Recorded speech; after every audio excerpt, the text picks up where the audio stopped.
আমি আর বেশি দিন টিকবো না মনে হয়। বাংলার লোকসঙ্গীতের অন্যতম উজ্জ্বল নাম কাঙালিনী সুফিয়া। তার কণ্ঠে গাওয়া অসংখ্য গান গ্রাম বাংলার মানুষের হৃদয়ে জায়গা করে নিয়েছে। দেশের গণ্ডি পেরিয়ে বিদেশেও ছড়িয়ে পড়েছে তার পরিচিতি। অথচ জীবনের শেষ প্রান্তে এসে সেই গুণী শিল্পীকেই কাটাতে হচ্ছে চরম অর্থকষ্টে। ওই টাকার জন্য আমি করতে পারি নাই, পরে ডিসি সাহেবের কাছে গেছি। কষ্ট জীবনেই কাটালাম, মা বাবার ঘরেও কষ্ট করছি। সম্প্রতি বাথরুমে পড়ে গিয়ে গুরুতর আহত হন কাঙালিনী সুফিয়া। দুর্ঘটনায় তার একটি হাত ভেঙে যায়। তবে প্রয়োজনীয় চিকিৎসা করানোর সামর্থ্য না থাকায় এখনো চিকিৎসকের পূর্ণাঙ্গ সেবা নিতে পারেননি তিনি।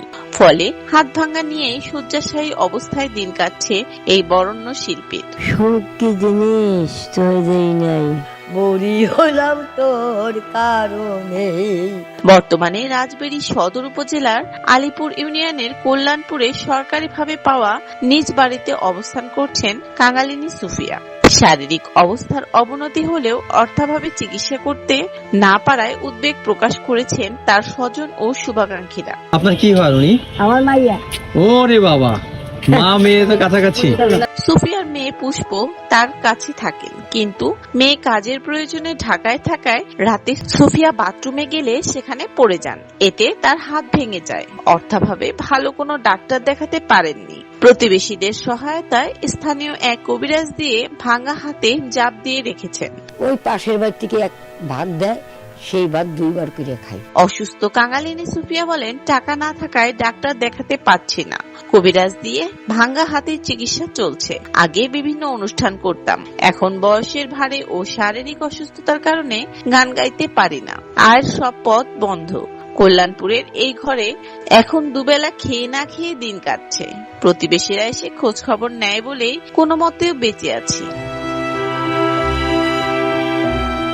মেয়ে পুষ্প বলেন, আমি একটি কাজে ঢাকায় গিয়েছিলাম। এ সময় বাথরুমে পড়ে মায়ের হাতটা ভেঙে যায়। খবর পেয়ে দ্রুত বাড়িতে এসে অনেকের কাছে ফোন করে সহযোগিতা চাইলেও কেউ এগিয়ে আসে নাই। টাকা না থাকায় মাকে একটা ভালো ডাক্তার দেখাতে পারি নাই। তার উপর আবার 4000 টাকার বিদ্যুৎ বিল এসেছে। উপায় না পেয়ে আজ মাকে নিয়ে ডিসির সাথে দেখা করতে তার অফিসে যাই। পরে সেখান থেকে চিকিৎসা ও বিদ্যুৎ বিল পরিশোধের জন্য 7000 টাকা দিয়েছে। এই অল্প টাকা দিয়ে কি করব বুঝতে পারছি না। বর্তমানে মা হার্ট, কিডনি সহ বিভিন্ন রোগে ভুগছেন। সহযোগিতা পেলে মাকে ভালোভাবে চিকিৎসা করতে পারতাম। এখন প্রতিবেশীদের করা সহযোগিতায় দুবেলা দুমুঠো খাবার খাচ্ছি। বড়ি হলাম তোর কারণে। এক সময় গান গেয়ে মানুষের হৃদয় জয় করা শিল্পী কাঙালিনী সুফিয়া আজ লড়ছেন জীবন সংগ্রামে। দীর্ঘ সঙ্গীত জীবনে তিনি লোকগানকে পৌঁছে দিয়েছেন নতুন উচ্চতায়। কিন্তু বয়সের ভার ও আর্থিক সংকট এখন তার জীবনের সবচেয়ে বড় বাস্তবতা হয়ে দাঁড়িয়েছে।